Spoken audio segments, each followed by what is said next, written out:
여러분, 오늘은 여러분에게 영원 회귀라는 주제로 재미있고도 깊이 있는 이야기를 해드리려고 합니다. 상상해보세요. 여러분의 삶에서 일어나는 모든 일들이 무한히 반복된다고 한다면 여러분은 어떠한 삶을 선택하시겠습니까?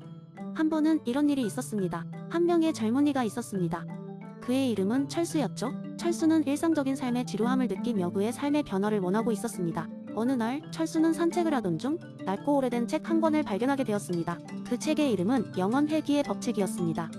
책을 읽기 시작한 철수는 그 속에 몰입하게 되었고 그 책에는 신비로운 주문이 적혀 있었습니다. 영원 회귀의 비밀을 알고 싶다면 이 주문을 외워라. 철수는 호기심에 못 이겨 주문을 외우게 되었습니다. 눈앞이 캄캄해지더니 목소리 하나가 들려왔습니다. 그 목소리는 자신을 시간 이수호자라고 소개했습니다. 철수야, 이제 내 인생이 영원히 반복될 것이다. 내가 선택한 모든 행동과 결정은 다시 되풀이될 것이다. 하지만 나는 너에게 특별한 기회를 주고자 한다. 너는 한 번의 기회를 더 얻어 내가 원하는 인생을 다시 설계할 수 있다. 단 이 선택은 영원히 반복될 삶의 시작이 될 것이다. 철수는 순간 혼란에 빠졌습니다. 그의 삶이 머릿속을 스쳐 지나갔죠. 부모님의 사랑, 친구와의 우정, 그리고 그가 최선을 다하지 못했던 여러 순간들. 철수는 생각했습니다. 지금까지 그는 자신의 삶을 그다지 의미 있게 살아오지 않았다는 것을 깨달았죠. 그렇게 철수는 시간의 수호자에게 물었습니다. 제 인생이 끝없이 반복된다면 저는 무엇을 해야 할까요? 시간의 수호자는 미소 지으며 답했습니다. 너는 너의 내면에서 답을 찾아야 한다. 내가 진실로 원하는 것이 무엇인지, 내가 의미 있게 생각하는 것이 무엇인지, 그러고 나서 그것을 선택하면 된다. 그 선택을 통해 너는 참된 행복을 찾을 것이다. 철수는 깊이 고민하기 시작했습니다. 그는 자기 자신에게 진실하게 되기로 마음먹었습니다. 이제부터는 더 이상 타인에게 휘둘리지 않고 자신의 꿈과 열정을 따라 살아가기로 하였습니다. 첫째로 철수는 오래전부터 꿈꾸던 음악가가 되기로 결정했습니다. 그는 음악에 대한 열정을 되살리고 매일 연습하면서 자신을 발전시키기 시작했습니다. 그 과정에서 그는 많은 새로운 친구를 사귀고 서로의 꿈을 응원하면서 인생이 주는 진정한 행복을 느낄 수 있었습니다. 둘째로 철수는 자신의 가족과 친구들과의 관계를 더욱 소중히 여기게 되었습니다. 그는 작은 순간마다 감사하며 살아가기로 결심했습니다. 그렇기에 과거에는 쉽게 지나쳤던 많은 순간들이 이제는 그에게 커다란 의미로 다가왔습니다. 마지막으로 철수는 다른 사람들에게 도움을 주며 살아가기로 결심했습니다. 그는 여러 자원봉사 활동에 참여하면서 다른 사람들의 삶을 긍정적으로 변화시키는 데 기여하고 있었습니다. 그 과정에서 철수는 자신의 삶이 더욱 풍요로워지는 것을 느꼈습니다. 그리고 나서 시간이 흐르고 철수의 삶은 다시 한번 반복될 시간이 찾아왔습니다. 그 순간 철수는 머릿속에 스치듯이 지나던 과거의 기억들을 다시 떠올렸습니다. 이제 그는 후회 없는 삶을 선택했기에 영원 회귀의 삶도 더 이상 두렵지 않았습니다. 그는 이번에도 처음처럼 모든 순간을 중요하게 여기며 삶을 매 순간 감사하며 살아갈 준비가 되어 있었습니다. 철수는 이제 알게 되었습니다.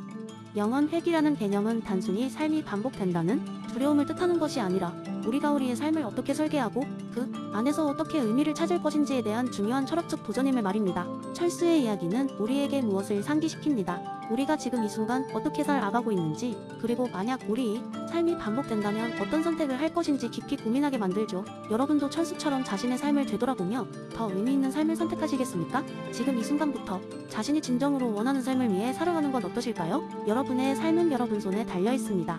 두 번째 이야기, 아프리카의 무더운 여름날. 우리는 지금으로부터 약 30년 전 작은 마을에서 일어난 흥미로운 이야기를 들려드리려 합니다. 이 마을은 이름 없는 강가에 자리 잡은 곳으로 그곳 사람들은 주로 농사를 짓거나 물고기를 잡으며 생계를 꾸렸습니다. 하지만 그런 평범한 마을에도 사람들의 인식과 사회 구조를 뒤바꾸는 사건이 일어나곤 합니다. 마을의 중심에 자리 잡은 큰 나무 아래서는 주민들이 자주 모였습니다. 나무는 마치 마을의 지붕처럼 그늘을 제공했고 거기에서 사람들이 이야기를 나누며 하루를 마감하곤 했습니다. 그러던 어느 날 마을의 현자이며 할아버지 붐바로 불리는 분이 주민들에게 모이기를 요청했습니다. 할아버지 붐바는 무릎까지 오는 긴 흰 수염을 가진 지혜로운 노인으로 마을 사람들은 그의 말에 귀를 기울이며 존경했습니다. 그날 붐바 할아버지는 큰 나뭇잎을 하나 가져와 그 위에 작고 낡은 책을 펼치며 말씀을 시작했습니다. 모두들 들어보게. 이 책은 내가 오래전에 만난 한 백인 여행자로부터 받은 것이다. 이 책은 무엇이 정의롭게 사는 것인지에 대해 가르쳐준다네. 사람들은 모두 고개를 끄덕이며 할아버지의 이야기에 집중했습니다. 할아버지 붐바는 존 로스라는 인물의 정의론에 대해 설명하면서 어떤 가상의 상황을 제시했습니다. 한번 상상해보게. 우리 모두가 서로의 지위나 능력을 모르는 상태, 무지의 베일 속에서 나란히 서 있다고 말이야. 할아버지의 말에 주민들은 고개를 갸웃거렸고 그중 한 사람이 손을 들고 물었습니다. 할아버지, 그것이 어떻게 우리 삶에 도움이 되는 것인가요? 붐바 할아버지는 미소를 띠며 말했습니다. 상상해보기. 우리가 전혀 모르는 사람이 되었을 때, 즉 나도 누군지 모르는 상태에서 이 마을의 법과 규칙을 만든다면 우리는 누구에게나 공평하고 정의로운 사회를 만들려고 하지 않겠나? 주민들은 고개를 끄덕이며 상상에 빠졌습니다. 이를테면 자신이 농부일지 어부일지 부유한지 가난한지 알 수 없는 상태에서 공바 할아버지는 이렇게 질문을 던졌습니다. 만약 우리가 전부 다 무지히 베일을 쓰고 있다면 우리의 마을 규칙을 어떻게 바꾸겠는가? 주민들 중 전부 열정적인 몇몇이 의견을 내기 시작했습니다. 한 젊은이가 먼저 손을 들었습니다. 우리는 모든 아이들이 똑같이 교육을 받을 수 있도록 해야 합니다. 경제적 이유로 어떤 아이는 학교에 가지 못하는 일이 없어야 합니다. 또 다른 이는 이에 맞장구를 쳤습니다. 맞아요. 그리고 우리 모두는 누구나 의료 혜택을 받을 수 있도록 해야 합니다. 누구도 병으로 고통받지 않도록 말이죠. 마을의 어르신 한 분도 한 말씀 하셨습니다. 농사를 지으며 사는 사람들뿐만 아니라 고기를 잡거나 다른 일을 하는 사람들도 같은 대우를 받아야 하네. 모두가 공평하게 살아야 하지. 그날 이후 마을 사람들은 무지히 베일 아래서 자신들이 선택한 새로운 규칙들을 현실에 적용하기 시작했습니다. 이들은 매주 한 번씩 다시 큰 나무 아래 모여 생활 속의 문제들을 논의했습니다. 공정하고 정의로운 분배를 통해 마을은 점점 더욱 긍정적인 변화가 일어났습니다. 군바 할아버지가 전해준 이야기는 비록 작은 마을에서 시작되었지만 그들의 삶을 근본적으로 바꾸었고 그들이 만든 변화는 다른 마을에도 소문이 퍼져 점점 영향력이 커져갔습니다.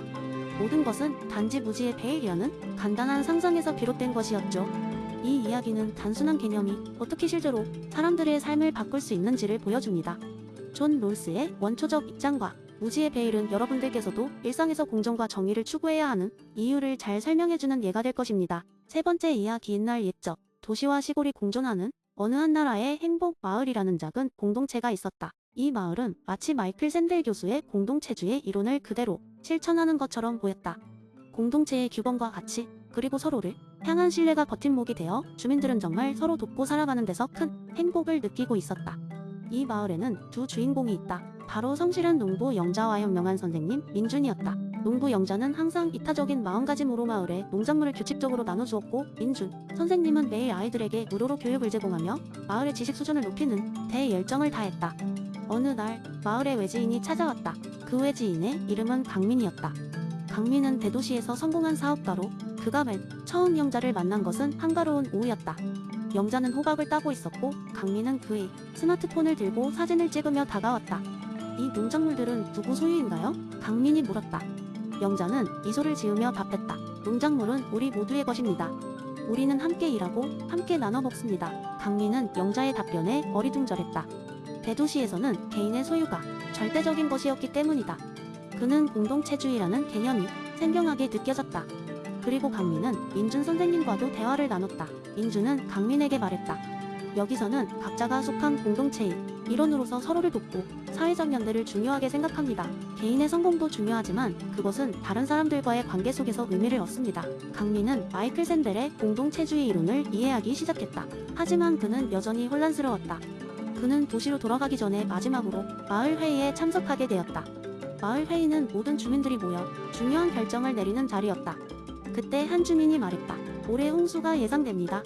우리가 어떻게 대비해야 할까요? 모두가 잠깐 고개를 숙이며 생각에 잠겼다. 평소 같았으면 도시에서 각자가 정부의 지원을 기다리며 혼자 대비책을 마련했겠지만 이 마을에서는 모두가 함께 고민하고 함께 해결책을 찾기로 했다. 그러자 민준 선생님이 제안했다. 우리가 가진 모든 자원과 인력을 집결하여 홍수 대비를 합시다. 함께 모여 방벽을 세우고 물길을 내어야 합니다. 영자도 덧붙였다. 우리 농작물을 미리 수확하여 비축합시다. 또한 마을의 노약자를 돌보는 체계를 마련해야 합니다. 강민은 이 모든 논의가 마치 한 가족처럼 진행되는 것을 보며 깊은 감동을 받았다. 그리고 그 역시 도시에서 배운 지식과 자원을 활용하여 방벽 건설에 기여할 수 있겠다는 생각이 들었다. 최종적으로 마을은 홍수 대비를 철저히 하고 홍수가 왔을 때도 큰 피해 없이 견딜 수 있었다. 이 경험을 통해 강민은 공동체주의의 가치를 몸소 느꼈고 마을을 떠나기 전 주민들에게 이렇게 말했다. 저는 이곳에서 진정한 공동체의 의미를 배웠습니다. 이제 대도시에서도 이 가치를 전파해야겠다는 결심을 했습니다. 여러분 덕분에 제 시야가 넓어졌습니다. 그리고 그는 도시로 돌아가서 샌델의 공동체주의 이론을 더 많은 사람들에게 전파하기 시작했다. 결국 도시에서도 작은 변화가 일어나기 시작했고 많은 사람들이 개인주의를 넘어서서 서로를 돕고 배려하는 공동체적인 삶이 가치를 깨달아가기 시작했다. 이렇게 행복마을과 강민의 이야기는 마치 샌델의 철학처럼 개인과 공동체가 어떻게 조화를 이루며 살아갈 수 있는지를 보여주는 살아있는 사례가 되었다. 네 번째 이야기. 한때 한 작은 마을에 제레미라는 남자가 살고 있었습니다. 제레미는 벤담의 공리주의 이론을 무척이나 사랑하고 이를 자신의 삶에 적용하려 노력하는 인물이었죠. 그는 혼자 생각하길 내가 행복하길 바라면서도 나뿐만 아니라 우리 마을 모두가 기쁨을 느껴야 해 라고 다짐하곤 했습니다. 그런데 이 마을에는 매년 열리는 행복축제가 있습니다. 이 축제는 마을 사람들 모두가 일주일간 각종 게임, 공연, 파티 등을 즐기며 스트레스를 풀고 행복을 만끽하는 시간이죠. 하지만 매번 불만이 나오는 건 음식 때문이었습니다. 지난 몇 년 동안 축제 동안 제공되는 음식들에 대해 사람들은 늘 불만이 있었거든요. 채식주의자인 마을 사람들은 고기 요리가 너무 많다고 했고, 고기를 좋아하는 사람들은 반대로 채식 음식의 비중이 많아 불만이었으며, 아이들은 단 음식이 너무 많다고 부모들이 걱정했습니다. 한 해 제레미는 이 문제를 해결해 보기로 결심했습니다. 그는 벤담의 쾌락 계산법을 통해 최대 다수의 최대 행복을 추구하려 했죠. 그래서 그는 일일이 마을 사람들을 만나며 인터뷰를 하기 시작했습니다. 첫 번째로 제레미는 음식에 대한 각기 다른 입장을 구체적으로 조사했습니다. 각 가정마다 찾아가서 어떤 종류의 음식을 좋아하는지, 어떤 음식이 가장 큰 기쁨을 주는지, 또 어떤 음식이 불쾌한지 세심히 물어봤습니다. 그리고 각각의 답변들을 통해 쾌락 점수를 계산해 보기로 했습니다. 예를 들어 고기를 좋아하는 사람들에게는 고기 요리가 얼마나 큰 쾌락을 주는지를 1부터 10까지 점수로 매기게끔 했고, 채식주의자들에게는 채식 요리가 가져다주는 쾌락도 역시 1부터 10까지 점수로 매기게 했죠. 그러자 문제는 한 가지 더 복잡해졌습니다. 실제 음식 준비와 예산의 제약이 있었습니다. 모든 사람들이 행복해지는 음식을 준비하기에는 돈도 시간도 부족했죠. 제레미는 고민 끝에 어떤 선택이 가장 많은 사람들에게 최대의 행복을 줄 수 있을지를 계산하기로 했습니다. 그는 마을 예산을 한정된 자원으로 보고 그 자원으로 만들 수 있는 각각의 음식들이 가져오는 쾌락과 고통을 비교해보기로 했습니다. 일주일간의 철저한 자료 수집과 계산 끝에 드디어 제레미는 결론을 내렸습니다. 그 결과 고기 요리와 채식 요리, 그리고 적당량의 단 음식을 고르게 배치하는 것이 최대 다수가 최대의 행복을 느낄 수 있다는 결론에 이르게 된 것입니다. 물론 모두를 100% 만족시키기는 어렵더군요.